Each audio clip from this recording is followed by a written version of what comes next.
Okay, hi Candice.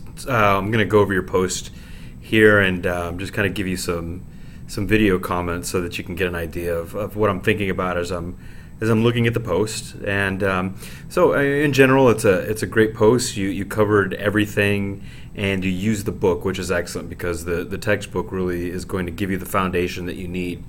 And the reason that we're doing this in the first chapter is because there's a few concepts in this chapter that you really need to understand and get down because they come up on the paper in week 2 and again on the final paper. And one of those first concepts is the concept of environmental values.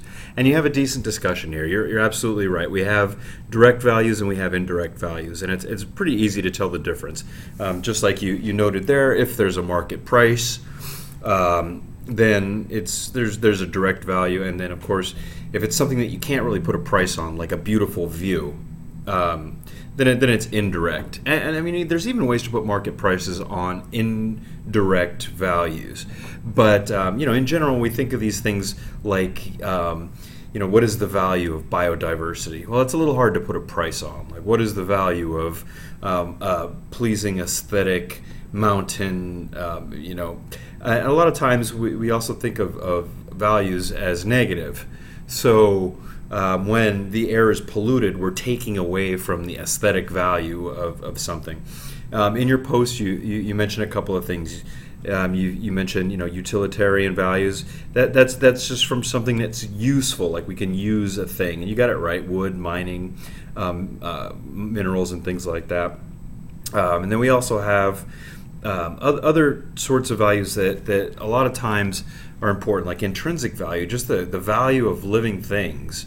That one's a little bit hard to quantify, and it's a little bit more indirect. So keep these values in mind, and you're doing a great job. Keep them in the context of what the textbook says, environmental values. There's a great chart on chapter 1 that you should probably go back to again and again and again as we go through these weeks, because it really breaks down the difference between direct and indirect. So when we start talking about air quality, and you need to write a paper about the value of air quality, go back to that chart, and an environmental resource can have more than one value. So you want to make sure that you understand all of the values. Air does in some ways have a direct negative value when it's polluted in the form of health effects, and we estimate how much health care costs are being created due to polluted air. So you think about those sorts of things, and then of course we have the aesthetic value, and with climate change going on, the atmosphere and air pollution, it has option value, which means, well, we need to value this resource so that it's available to us in the future. All right, so good job on the values discussion. Now, policy tensions, I'm looking at, you're mentioning, and you mentioned this a couple of different times, that businesses are only interested in making money. And, well, essentially that's true, because if you weren't a business, then you'd be a charity or a nonprofit, right? So businesses are always going to be interested in making money. However, businesses can be green to whatever extent they might be able to be green, and it's up to consumers to make the choice whether a business is environmentally friendly and ethical, or if it's doing things and polluting the environment and endangering people in order to make a profit, which is often seen as an unethical business practice. Any businesses that get caught conducting unethical business practices often feel the backlash from consumers, where consumers will stop purchasing their products or supporting businesses that don't at least try to make money without taking advantage of people's health or the environment. And there are businesses out there, you might say that the coal business is a pretty dirty business. I might agree. But then again, what about businesses that are attempting to research and create renewable technologies or technologies that are environmentally friendly? Like, how do you feel about Tesla and his electric car company? Is that an environmentally friendly company? Sure, they're out to make a buck. They're a business, not a charity. But maybe it's better to choose Tesla than Volkswagen. So moving a little bit further, the different worldviews. Anthropocentrism is pretty much how most people view the world. It's that humans are the center of the world. Many environmentalists have been trained to take a biocentric view, but it takes time and it's not really natural. So for the most part, policies that we look at are anthropocentric in nature because they've got human beings at the center of them, because human beings are the ones that vote. So that's how it goes. And you again talk a little bit about businesses being self-centered and businesses being strictly profit and growth. That is a huge policy tension constantly, because the government needs to balance the availability of resources for people to have versus giving these resources to businesses so that they can make a buck. And mining is a really good example. Like mountaintop removal is a horrible practice that really destroys a mountain that could have been there for everybody else that isn't going to be profiting from coal.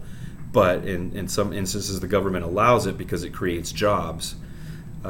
So that's it. Let's see. And then the final little bit of this is people are definitely concerned about the Earth's climate and being more green.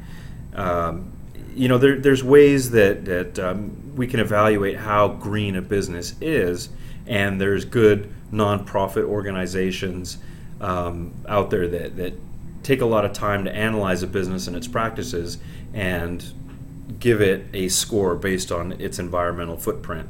But really it comes down to consumers. As long as consumers are supporting businesses that are giving them what they want, at the cheapest price, then those businesses that may not be environmentally friendly are going to continue to thrive. Like, let's face it, it costs more money to buy environmentally friendly products. And most people, really don't care all that much. So, it's our job to try to educate them and help them to make balanced decisions. Because it's not fair to ask everybody to all of a sudden go crazy green and spend all of their disposable income on products that are the most friendly for the environment. We can't all do that. Some of us have to feed our families. And, maybe that piece of beef that you got to make a stew with, is your best option, even though it wasn't organic, or even though it might not be, considered an environmentally friendly product. So that's just kind of my breakdown of what I'm saying. It's a good post. I really like that you brought in something from your own experiences. In the coming weeks, try to do that more and more often. Talk about the stuff that's in the book, because that demonstrates that you have competency with the content, but then bring that content into your world and your life and talk about your own experiences or your own thoughts about these subjects, and talk about things that happen in your local area, because that's really how you get a good critical thinking score in these discussions. So that's about it. Hope you like this little video.